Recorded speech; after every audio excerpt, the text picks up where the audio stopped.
you sell homes for how long before you eventually start to go, wait a second, this finance world and money and money making money, like when does that begin to, because a lot of people know you obviously from your show and then your YouTube channel, and you go, okay, I'm just curious, when do you start to think, this is a different path for me? Yeah. I'd always started watching YouTube. So like I would work all day. I'd go to the gym from 9 to 10 p.m. I'd get home, and from 10 to midnight, I would watch YouTube. Okay. And that for me was like my TV. What were you watching? Stupid prank channels back then. Right. I mean, horrible stuff that like no value whatsoever. Well, it was resting your brain, right? Yeah. So I would watch YouTube videos. And then 2011 or 2012, I found a channel. His name was Rob Dom. Okay. And he made a video about what he did for a living to afford a Lamborghini Diablo. And I found that video so inspirational. Right. Because here's a guy in his late 20s who bought a $200,000, or even back then, $150,000 Lamborghini. Oh, yeah. And he said, well, you know, I started off out of high school. I started doing like computer repairs, and I built a computer business, and then I saved up money, and then I bought a Lamborghini Diablo. And he was so upfront about what he did to afford the car, what his payment was, how much he makes. And I was like, this is so inspirational. I think there's a huge market for people like that. And he kept making videos about like his Lamborghini Diablo. And I was like, there's got to be someone else on YouTube who should be doing this sort of stuff. And I messaged him and I told him 2013, and he responded back to me. And I told him on Facebook, there's a huge market for this. If you went into this, I think you could be huge. You could be like a Tony Robbins, because I found it so inspirational for like an entrepreneur. And that stuff didn't exist on YouTube. And he responded back to me. And just the fact that he replied back was like life-changing to me. Of course, right. And so after that, I was just like, I would love to be that person, but I felt like, who would listen to me? Right. Like, I didn't have a Lambo. And I think back then it was like, you need a Lamborghini to be taken seriously on YouTube. So I didn't. But after years of just like putting it off, feeling like, who am I? Who would listen to me? Right. I'm just going to make an idiot of myself. 2016, late 2016, I made my first video about just how I got started in real estate. And I loved it. I posted the video knowing nothing about YouTube. I filmed it on my iPhone. I learned how to edit for free watching YouTube videos on iMovie. Fantastic. So I edited it, and I had watched enough YouTube to kind of know, like, this title I think will do well. This thumbnails I think it'll do well. I learned SEO, just again on YouTube, just typing in SEO, and like Daryl Eves came up, and I watched his channel about how to do it. And I learned through YouTube. And I kept posting, and I realized if I post once a week, the videos do X amount of views. If I post twice a week, I'm all of a sudden now gaining subscribers. I'm getting more views. If I post 3 times a week. And so I just slowly ramped it up. So by March of 2017, I was posting 3 videos a week. And that's when I started noticing that all of a sudden the channel went from making like 15 cents a day, was making upwards of like $100 a day. And for me, making $100 a day of internet money was unbelievable. Of like course. The fact that I could be anywhere in the world and make $100 a day. And real quick, how much were you making roughly just in selling homes at this point? Anywhere between $150 to $250,000 a year. Okay. Yeah. So a lot of people in real estate were telling me I'm wasting my time on YouTube. Of course. Because it's like, okay, sure, you're making $100 a day, but imagine if you applied that time to real estate. And the time I was putting on YouTube was just, I was working basically a second full-time job. So I'd work from really 8 a.m. to 7 p.m. in real estate. And not all of that was like work, but it was some downtime whatnot. But I'd get home and I'd work from maybe 7 to 8 p.m. until 2 a.m. doing YouTube videos. Wow. I'd do that every single day. And then weekends, when I wasn't working in real estate, I'd be doing YouTube. So it was like a full-time job, really. But I loved it. So it got to a point where it started impacting my real estate work, because in real estate, I was just thinking YouTube. Sure. That's all I wanted to do. Right. But that continued. But I did real estate still. I went to the office pretty much every day. And that's when COVID hit, was the moment that I thought, now is a good time to try this full time and see what's going to happen. Yeah. And so at that point, then you decide, I'm going all in? Yeah. Stop selling homes? Yeah. Wow. Yeah. Already at that point, what were you making at that point? The best year in real estate, I think I had made $500,000. And that was 2018 or 2019.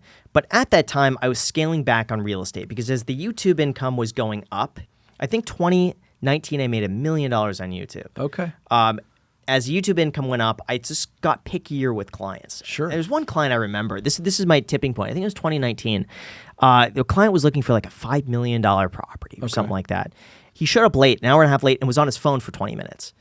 And in his car, just on his phone. I'm just sitting here waiting, and I'm thinking, I could be making a video. Yeah. And he gets there, looks around really quick. Probably wasn't. It was 5 minutes. Looked around. No, don't like it. And left. Like, no talking afterwards. I thought, you know what? This is a sign that I really need to be focusing on YouTube. I still had great clients. So, like, I'd service the clients that I already had, but I started referring business out. Yeah. And there were other people in my office who could handle it, give it the attention that I couldn't at the time. Yeah. Wow, I love that. So who influenced you beyond, was it Rob, the first YouTuber you reached out to? Rob Dom. Rob Dom. Okay, were there other people as you were, because we kind of just fast forwarded through a lot of stuff, were there other people on YouTube that you were watching going, I like this, but I would do this differently? And what we've been talking about is we talked about Ginger, who she was instrumental. Yeah. Vig, I call him because I don't want to sure. keep screwing his name up, right? And then, of course, Rob reached out and all that kind of stuff. My question is were there other people that you were watching that influenced you? Yeah, for YouTube, I would say, well, for real estate, we'll start there. Jason Oppenheim was a huge one. So I began working at the Oppenheim Group, I think it was 2015 or 2016. And that was a huge one for me because all I knew was Coldwell Banker, a very traditional sort of brokerage. I began working with Jason Oppenheim after 7 years of working at Coldwell Banker. Opened my mind up because he was a young guy in his early 30s at the time, just approached business entirely different from anything I was used to. I mean, and he was very aggressive and firm with his clients. I was very much used to you do whatever your client wants, anything that they say you have to do. Jason took an opposite approach. His was, I'm going to do things my way. If the client disagrees with my strategy, I don't want them as a client. And I've never seen an agent approach it that way. Wow. But he was doing so much more business than I'd ever seen, and he was really successful. And so I'd watch him go into listing appointments, and the client says, well, we want to list at $3 million. I'm not going to waste my time on that. 2.6, or, there's another agent who's going to take it. And he would walk away from business. But what was interesting was that they would list with another agent and then come back to Jason 6 months later. Listing expired. I'll give it to you for 2.6. And he'll say, you know what? It's not worth that. 2.5 right now. Okay, 2.5, and he ends up selling it. Yeah.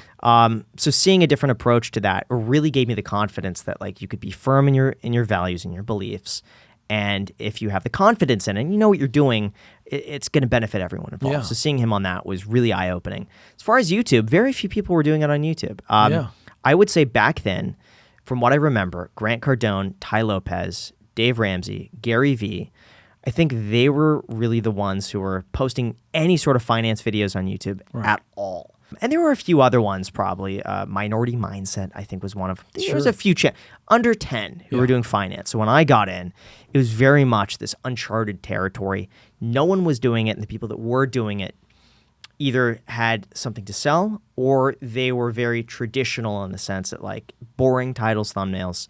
So I approached it from like, hey, I'm 26, 27. I'm going to approach this from how I would watch YouTube videos. And I incorporated, I think, more so like entertainment with just like, here's how to learn. Yeah. I'm curious, because I know at some point you got some help along the way, but I'm curious, did you like the YouTube idea, the giving people advice?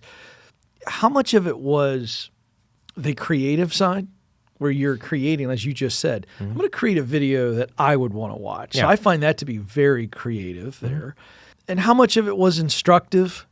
Is it 50-50, 70-30, or is there another element that you love about the YouTube channel? Because that's a pretty fascinating... I think it was just the creative aspect. I mean, my videos to begin with are probably 80% entertainment, 20% instructional. Right. Exactly. But it's to be able to make the videos that like I would want to watch myself. And at the time, I didn't really have that many people in person that I could talk to about personal finance. I just had fun. So it was less about the finance and more about just creating something that's valuable. I think so. The deeper picture was I felt like I had a purpose and value, that if I could make a positive difference on someone's life, I felt like that gave me purpose.